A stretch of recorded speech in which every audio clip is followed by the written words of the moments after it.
souhait. On interagit par connaissance. Les ne portent rien, mais c'est la connaissance qui apporte des grands changements. C'est la connaissance qui te permet de savoir quels sont les actes que tu dois poser pour avoir des résultats escomptés. Quels sont les actes que tu dois poser pour avoir des résultats escomptés. Et à ce niveau, je m'aimerais développer dans bâtir des fondements familiales bénis, Dieu sur la famille. Comment les puissances se manifestent-elles? Comment ces puissances se manifestent-elles dans la famille? Dans le principe spirituel, il faut un élément intermédiaire entre l'homme et les démons pour qu'il puisse y avoir manifestation physique. Il faut un élément intermédiaire entre l'homme et les démons pour qu'il puisse y avoir manifestation physique. Et cet élément intermédiaire, nous le retrouvons dans le principe de 1 Thessaloniciens 5, verset 23. La Bible dit que le Dieu de paix nous sanctifie, esprit, âme et corps. L'élément intermédiaire qui fait à ce que les esprits se manifestent, c'est ce qui se passe dans ton âme. Au niveau de ton âme, il y a les pensées, les sentiments et la volonté. Les pensées, les sentiments et la volonté. Et le mauvais système de pensée crée ce qu'on appelle des forteresses. Et ce sont ces forteresses qui font à ce que les esprits trouvent dans la configuration de votre système de pensée comment les choses se passent. Je me suis rendu compte que beaucoup de jeunes gens, même ici à l'église, dans la manière d'agir. Et j'ai commencé, pour ça je donne les ateliers de samedi. Ils portent des Bibles, ils prient en langue, mais ils subissent comme une forme d'oppression qui ne permet pas à ce que quelqu'un réfléchisse par rapport aux enjeux normaux de la vie. Une passivité démoniaque. J'ai commencé à appeler les uns et les autres pour leur faire comprendre que cette manière de vivre, ça démontre que sur le plan mental, tu es oppressé. Et à un certain moment, l'âge va passer, tu te rends compte que tu n'as rien réalisé. Parce que le système de pensée est influencé fortement par le monde de ténèbres. Beaucoup de jeunes gens aujourd'hui travaillent pour la force extérieure. Il est bien habillé, il est bien coiffé, il est bien vêtu, mais il n'a aucune productivité. Il est prêt à s'investir pour des bêtes choses, mais au-dedans de lui. Au-dedans de lui.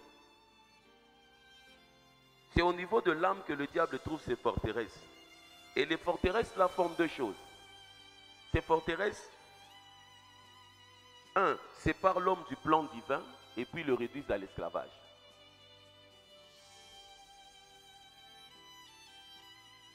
Les forteresses séparent l'homme du plan divin. Dieu a un plan pour toi. Mais le système de pensée peut faire à ce que tu sens que quelqu'un est déconnecté du plan divin. Et ça vous réduit à l'esclavage. Et ces puissances-là agissent au travers des structures mentales pour produire des conséquences physiques sur les individus, sur les familles. Dis-moi, quel est ton âge? Quel est l'âge de ton père? Comment est-ce qu'à 60 ans, un homme peut-il encore réfléchir en termes de location de maison? 6 décennies sur la terre.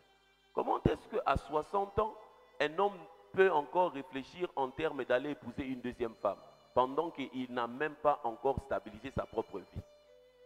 Ce système de pensée-là, comment est-ce qu'à 40 ans, quelqu'un peut encore penser au copinage? Et il est à l'aise. Souvent, les gens disent, je suis le premier licencié de ma famille. Je suis le premier gradué de ma famille. C'est une bonne chose. Mais ce que tu n'as pas compris et ce sur quoi tu n'as pas réfléchi, c'est ceci. Qu'est-ce qui a fait à ce que tous ces temps, il n'y avait pas de licenciés? Qu'est-ce qui a fait à ce que tous ces temps, les gens ne se mariaient pas normalement quand tu dis que je suis le premier à se marier normalement? Ton père est né, il a grandi, il n'était pas licencié. Ta maman grandit, née, elle n'était pas licenciée. Elle a engendré tes frères. Votre aîné n'était pas licencié. Vous pouvez vous retrouver dans une famille de 5 personnes. toi tu es la quatrième, c'est toi qui es devenu licencié. 25 ans, 20 ans se sont passés dans cette famille-là, personne n'a brisé cette limite-là. Ça démontre qu'il y a des forces spirituelles qui ont travaillé dans votre famille pour vous maintenir dans ce statu quo-là. Et quand toi tu as percé, tu dois maintenant travailler de manière à ce que cette réalité soit perpétrée dans la vie des gens, des autres. Mais là, le système de pensée est en train de travailler à la pesanteur de beaucoup. Il ne se focalise pas sur le plan divin, mais il se focalise sur des futilités. Bien paraître, bien coiffer, bien sentir, mais sa vie n'est pas productive. Tu dois au contraire te poser la question, qu'est-ce que je dois mettre sur pied pour que les gens aussi puissent percer comme moi j'ai percé, faire comme moi j'ai fait. Et ces forteresses-là séparent l'homme du plan divin et les réduisent à l'esclavage. J'ai vu dans beaucoup de milieux des églises des réveils, et le terme que j'utilise, beaucoup de jeunes gens dans la tranche de 25 à 35 ans, dans beaucoup des églises des réveils où je prêche, tu vas les voir là, ils ont toujours soirée de gloire, montagne de la percée. Ils sont dans une routine sans résultat, sans résultat. Et ils ne se posent pas la question, quand on aura 50 ans, comment les choses vont se passer? Et puis maintenant, avec le temps, ils deviennent des rétrogrades. Vous êtes avec moi? Et quand ces forces travaillent, il se forme ce qu'on appelle une couverture des ténèbres. Une couverture de ténèbres. Une couverture de ténèbres. Cette couverture de ténèbres qui, parce qu'au niveau du système de pensée, vous avez donné droit légal à agir, vous avez cru en ces choses, il se forme ce qu'on appelle une couverture de ténèbres. Deux passages, Ésaïe 25, le verset 7, et puis 2 Corinthiens 4, 4. Le diable peut ne pas te toucher, mais le diable peut te retarder. Et en te retardant, il sait que dans le processus, lorsque tu te rendras compte de ton retard, tu seras frustré, tu vas douter de Dieu, tu seras déconnecté de la foi. Ésaïe 25, 7. Et sur cette montagne, il anéantit le voile qui voile tout le peuple, la couverture qui couvre toutes les nations. Relis-moi ça en français courant. Sur cette montagne, il enlèvera le voile de deuil qui enveloppe tous les peuples, le drap de mort qui couvre tous les pays. Il enlèvera quoi? Le voile de deuil qui enveloppe tout le peuple. Le voile de deuil qui enveloppe tout le peuple, et puis le drap des morts qui couvre tous les pays. Le drap de mort qui couvre tout le pays. Quand on dit le voile de deuil, le drap des morts qui des couvre morts, tous les pays. Cette couverture-là ne peut pas faire à ce que quelqu'un puisse s'épanouir. Elle ne peut pas faire à ce que quelqu'un puisse s'épanouir. Il va vivre dans une routine. Il y a des gens, tu le vois avec une fiancée, tu lui poses la question, pourquoi tu es fiancé? Ta propre vie, tu ne l'as pas encore finie. Mais tu cherches quelqu'un d'autre à amener qui a aussi une ramification de beaucoup de problèmes spirituels qu'elle n'a pas encore fini. Et vous vous mettez en vous-même, vous êtes en couple. Vous n'êtes pas en couple, vous êtes en cage. Vous êtes en cage. Vous n'êtes pas en couple. Parce qu'elle-même a une charge spirituelle. Toi-même, tu n'as pas encore fini. Et puis ces alliances-là, où est-ce que vous allez aboutir? Et il y a cette couverture qui se forme par la forteresse, où certaines personnes pensent que après les études, je dois me marier. Non, après les études, on doit être productif. Et lui-même, dans son système de pensée, adopte certaines habitudes qui font en sorte qu'il y a une couverture du monde des ténèbres qui le conditionne. C'est ce dont maintenant 2 Corinthiens 4, 4 parle.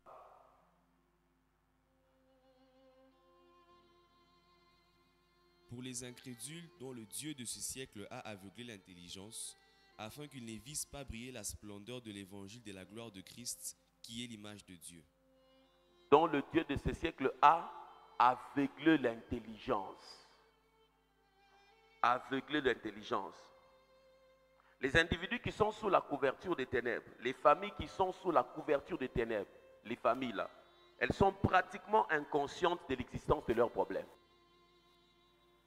Quand tu les regardes, tu vois qu'ils ont un problème. Ils ne percent pas financièrement.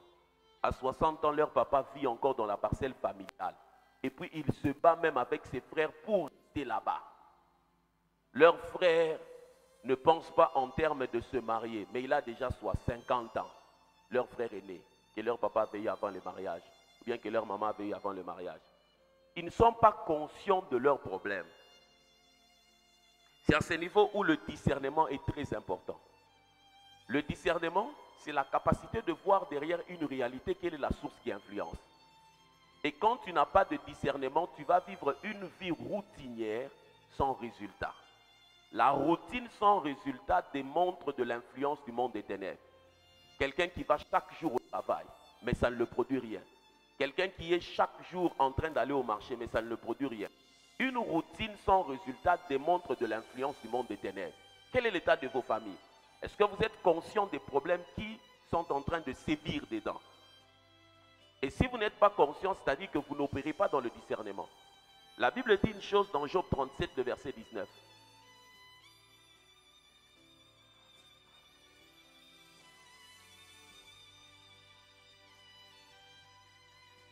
Fais-nous connaître ce que nous devons lui dire. Nous sommes trop ignorants pour nous adresser à lui. Fais-nous connaître ce que nous devons lui dire. Nous sommes trop ignorants pour nous adresser à lui. Dans français courant, qu'est-ce que la Bible dit? Apprends-moi ce que nous devons dire à Dieu. Nous manquons d'idées, nous sommes dans le noir. Nous manquons d'idées, nous sommes dans le noir. Pourquoi? Aveuglés par le monde des ténèbres. Aveuglés. Tout leader doit jouer un rôle important dans la vie des jeunes gens. Sinon, le futur de la structure est sacrifié, est voué à l'échec. Parce qu'il y a toujours un moment où le leader n'a pas la même force pour continuer à faire les mêmes choses. Mais la continuité se fait par la prise de conscience des défis que les jeunes gens ont. Et s'ils s'évertuent dans des futilités, leur lendemain est compromis. La couverture du monde des ténèbres, quand elle agit, les gens ne sont pas conscients. Parce que simplement, il y a un voile du monde des ténèbres qui agit puissamment dans leur vie. Et la couverture des ténèbres joue un rôle clé comme un obstacle à la prière. C'est un rôle clé comme un obstacle à la prière. Jean 1, 51.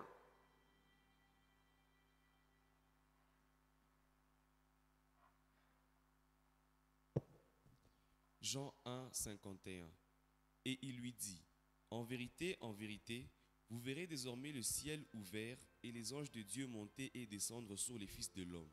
C'est à ce niveau où la notion de cieux ouverts intervient. Si on parle de cieux ouverts, il existe des ciels fermés. Des familles qui sont sous un ciel fermé, où l'activité angélique n'est pas en action. Les anges prennent ce que Dieu a fait comme promesse et amènent ça de manière à ce que ça devienne une réalité. Mais si les anges n'opèrent pas, c'est-à-dire qu'il y a une autre structure du monde des ténèbres qui est en train d'opérer. Ce sont les démons qui travaillent pour que vous puissiez vivre le contraire de ce que Dieu a dit. Parce que le voleur ne vient que pour égorger, dérober et détruire. Et dans ce système d'inconscience-là, où les anges n'agissent pas, c'est simplement parce qu'au niveau de vos pensées, vous avez adopté des forteresses qui ont invité le monde des ténèbres, qui a posé sa couverture. Et les couvertures du monde des ténèbres affectent même les ressources naturelles. Regarde ce passage, tu vas les lire de cette manière. Deutéronome 28. 1 à 5, Deutéronome 28, 1 à 5, virgule, 8, virgule, 11 à 18. Quand tu lis ces passages, virgule, 23 à 24, et puis virgule 45. Deutéronome 28, 1 à 5, virgule, 8, virgule, 11 à 18, virgule, 23 à 24, et puis 45. J'enseigne pour que les gens prennent conscience que la famille est spirituelle, que le monde spirituel existe, que ton âge n'est pas juste un chiffre, mais ton âge est un indicateur des réalisations par rapport aux saisons. Ton âge n'est pas un chiffre. Ton âge est un indicateur de réalisation par rapport aux saisons. Dieu a fait de manière à ce qu'à un certain âge, il y ait une certaine réalisation. Et quand les réalisations ne correspondent pas à l'âge, tu dois te poser la question, qu'est-ce qui se passe? La réponse, tu ne l'as pas dans la psychologie. La réponse, tu l'as dans le monde spirituel. Lis maintenant ce passage. Deutéronome 28, 1 à 5. Si tu obéis à la voix de l'Éternel, ton Dieu, en observant et en mettant en pratique tous ces commandements que je te prescris aujourd'hui, l'Éternel, ton Dieu, te donnera la supériorité sur toutes les nations de la terre. Yes. Voici toutes les bénédictions qui se répandront sur toi et qui seront ton partage, lorsque tu obéiras à la voix de l'Éternel, ton Dieu. Tu seras béni dans la ville et tu seras béni dans les champs. Le contraire d'être béni dans la ville, c'est quoi? Tu seras maudit dans la ville et maudit dans les champs. Au champ, on part faire quoi? On part cultiver. C'est-à-dire que quelqu'un peut être en train de travailler dans le champ, mais il est déjà maudit. Donc, ce n'est pas l'activité qui détermine les résultats, mais c'est la couverture. Quand on dit tu seras maudit au champ, le champ n'a pas un problème.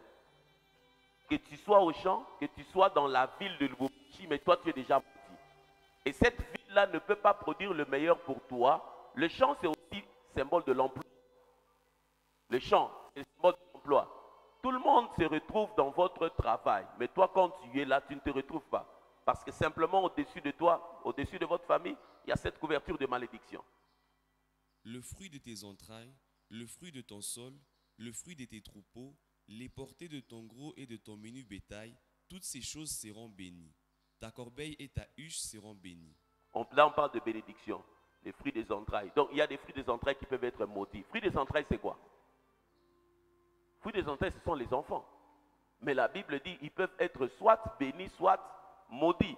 Donc, il y a des gens qui viennent sur la terre, qui se rendent compte que les choses ne travaillent pas en leur faveur, parce que simplement, il y a la couverture de malédiction qui les a précédés. Prends 23-24.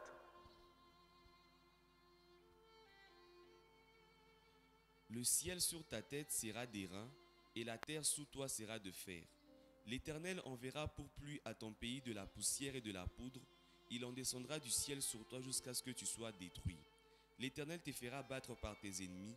Tu sortiras contre eux par un seul chemin, et tu t'enfuiras devant eux par 7 chemins. Quand tu lis ce passage, quand la Bible dit l'Éternel te fera battre par tes ennemis, ennemi ne signifie pas seulement les choses que tu affrontes sur le plan physique.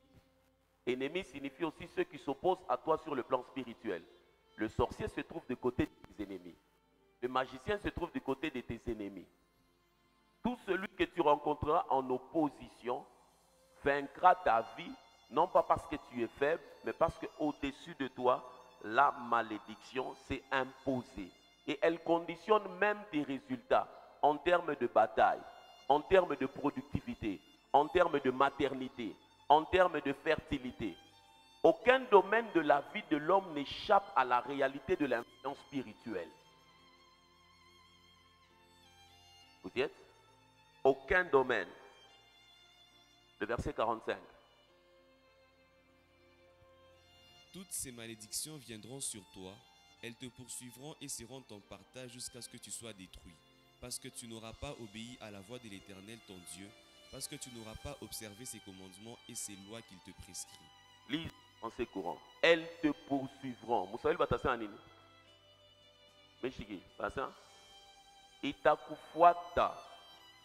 Et puis on dit jusqu'à ce que tu sois détruit. Donc c'est un processus. Français courant.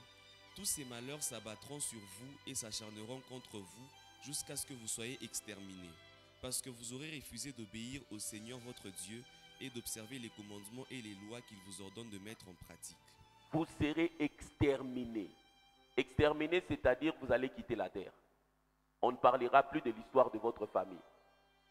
Il y a des gens qui sont restés dans l'histoire, quand on parle de telle famille, exterminés. Lui-même, par moment, il y a des gens qui parlent, on était à 13, mais on est resté seulement à 2. Les autres ont été mariés, morts. Mariés, morts. Mariés, morts. C'est pourquoi il est nécessaire d'ôter ce voile au travers de la prière d'intercession. Quand quelqu'un ne comprend pas cette réalité, il va se retrouver dans des bêtises telles que il a 35 ans, c'est en ces moments-là où il pense qu'il doit encore voyager pour aller en Europe.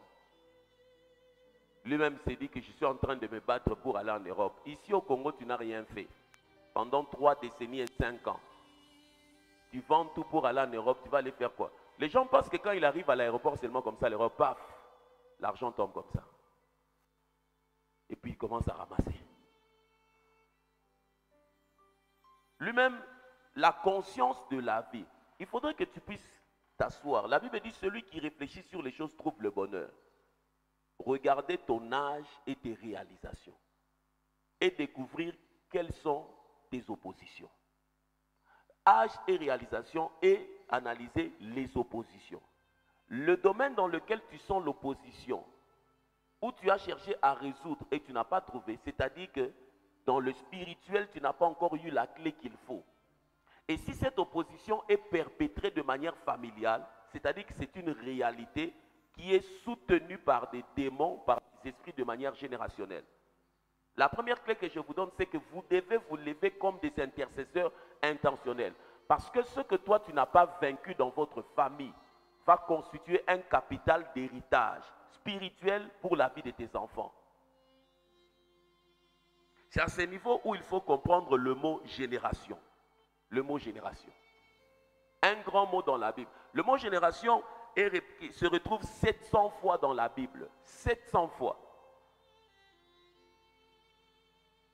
Le mot génération se retrouve 700 fois dans la Bible. Il me reste 5 minutes, je veux que tu puisses comprendre cette réalité. Il y a une manière de vivre dans les villes qui démontre que l'église du milieu est en train de dicter l'avenir du peuple.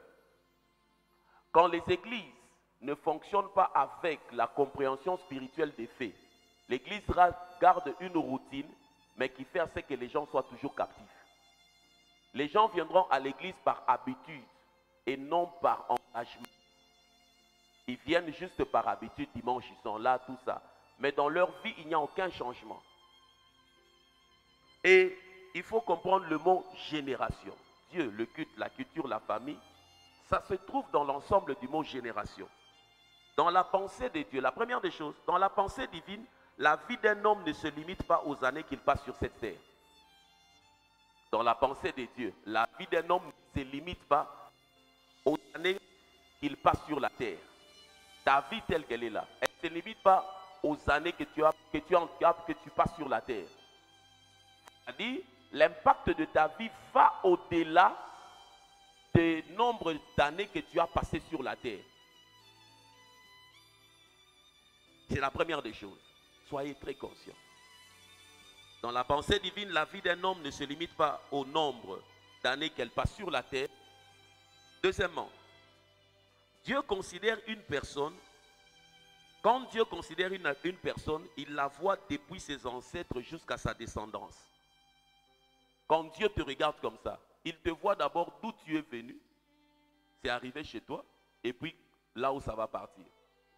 Dieu ne te regarde jamais seul comme ça, il te regarde toujours d'où tu es venu. Parce que dans la vie de certaines personnes, moi j'ai déjà vaincu beaucoup de choses. Dans les choses de combat familial, là, j'ai déjà terminé, j'ai déjà eu mon trophée. Mais je regarde certaines personnes qui prient en l'air, bien.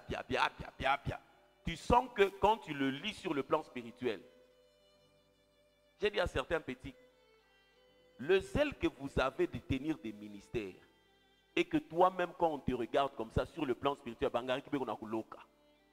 tu te bats pour qu'on puisse te certifier chez les gens, ou bien dans le monde spirituel, tu dois d'abord être conscient que tu as des victoires à avoir. Tu ne peux rien transmettre aux hommes sans avoir vaincu spirituellement. Quand tu n'as pas vaincu spirituellement, tu es en train de prendre des charges qui t'oppriment davantage. Vous êtes avec moi? 2 Samuel 21:3 parle d'une réalité.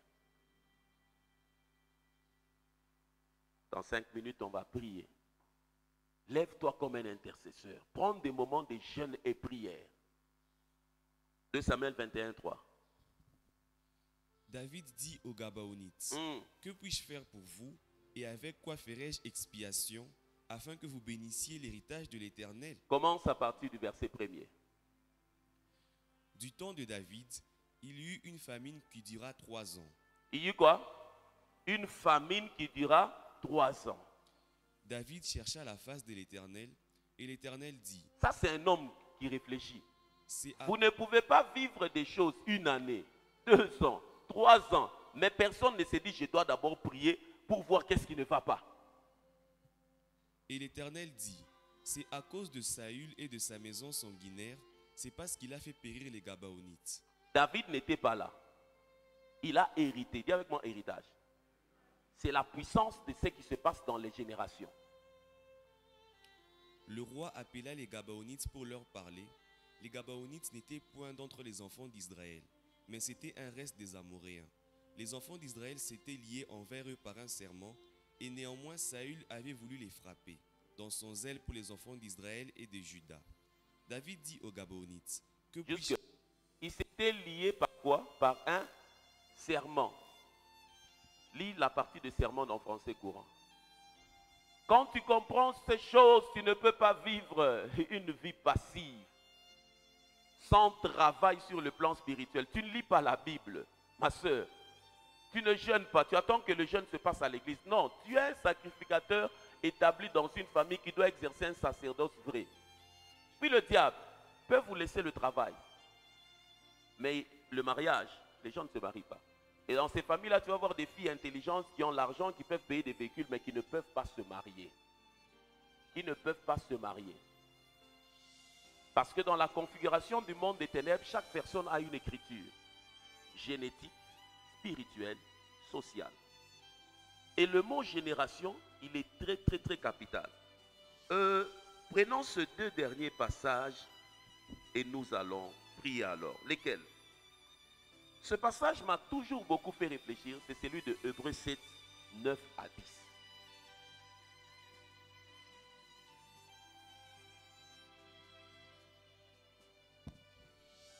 Hébreux 7, 9 à 10. De plus, Lévi, qui perçoit la dîme, l'a payé pour ainsi dire par Abraham, car il était encore dans les reins de son père lorsque Melchisédek alla au-devant d'Abraham. Prends ça en français courant. C'est parmi les passages qui montrent la puissance générationnelle des actes spirituels. Français courant. Enfin, on peut dire ceci. Quand Abraham a payé le 10e de ses biens, Lévi l'a payé aussi, lui dont les descendants reçoivent le 10e de tout. Car bien que Lévi ne fût pas encore né, il était en quelque sorte déjà présent dans son ancêtre Abraham quand Melchisédek vint à sa rencontre. Vous avez entendu la conclusion?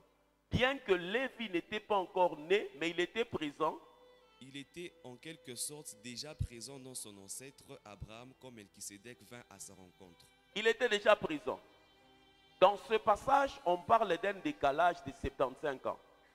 Parce que pour que Lévi vienne, il faut Abraham, et puis Isaac, et puis Jacob, et puis Lévi.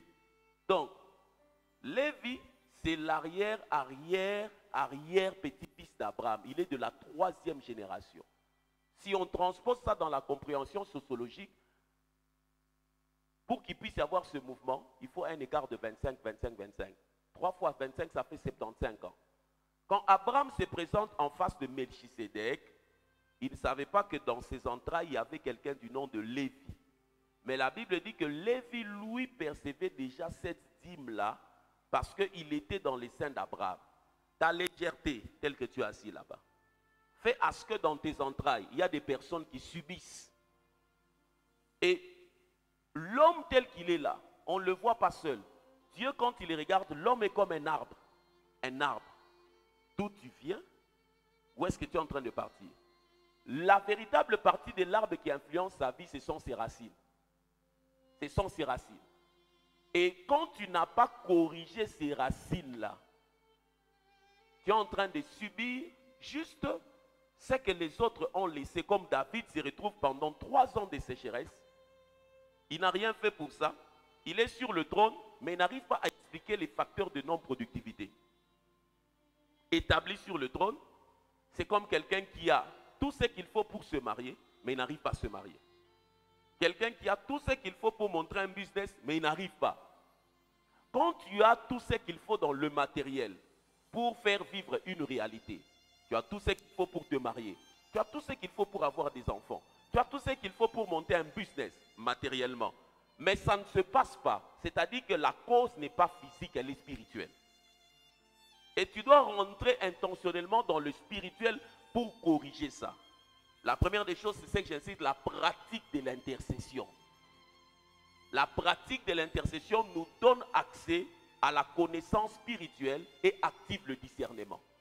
Lorsque tu commences à intercéder, ton discernement est activé. Le discernement, c'est la capacité de voir derrière une réalité, qu'est-ce qui se passe. Qu'est-ce qui se passe? En fonction du problème qui est derrière, tu peux trouver la solution qu'il faut pour l'appliquer. Exode 34, 5 à 7.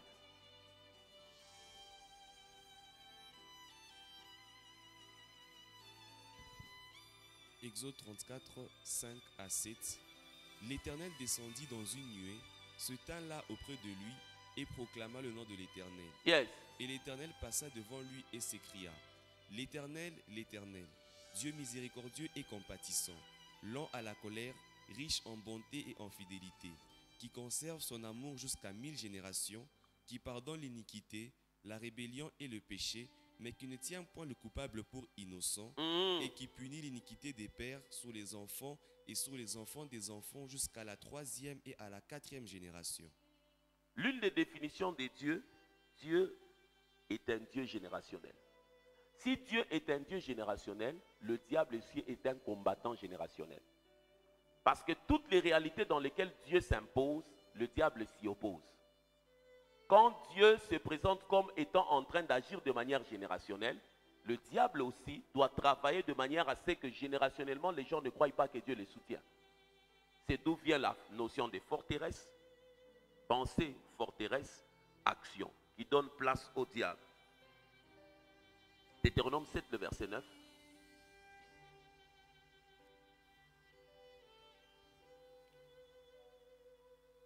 Deutéronome 7, 9. Sache donc que c'est l'Éternel ton Dieu qui est Dieu. Ce Dieu fidèle garde son alliance et sa miséricorde jusqu'à la 1000e génération envers ceux qui l'aiment et qui observent ses commandements. Il garde son alliance envers ceux qui l'aiment et la 1000e génération. Mais relisons ensemble, prenez vos Bibles et nous voulons prier. Hébreux 7, 9 à 10. Ce sont des passages, avant que toi tu naisses, tu as été porté dans les reins de quelqu'un comme Lévi. Mais ce qui est bien pour Lévi, c'est que Abraham n'était pas allé faire un contact avec les esprits fétichistes. Ce qui est bien pour Lévi, c'est que Abraham, lui, était allé faire un contact avec Dieu. Mais il y a des parents aussi, leur contact avec Dieu n'aide pas leurs enfants parce que c'est un contact plein d'ignorance. Le monde spirituel n'obéit qu'au principe, pas au tâtonnement. Et ce sont les parents qui, de manière engagée, avec la connaissance spirituelle, se sont connectés à Dieu, facilitent la tâche à leurs enfants. Hébreux combien?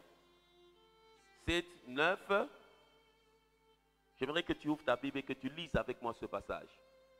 De manière à ce que tu comprends la responsabilité dans laquelle tu es impliqué. Lisons ensemble. 1, 2, 3.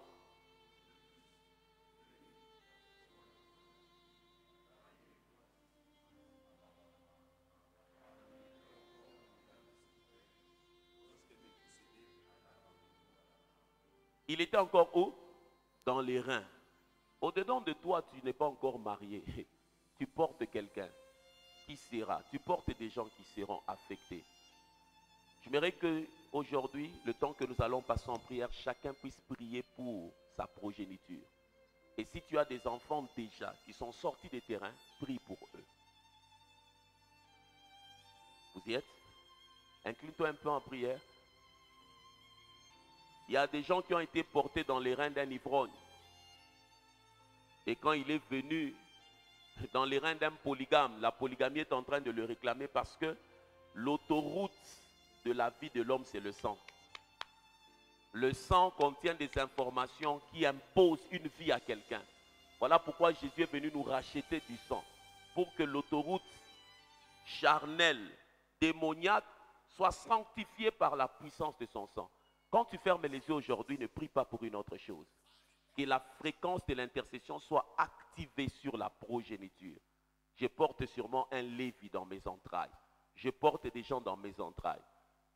Commence à prier. Si tes entrailles sont des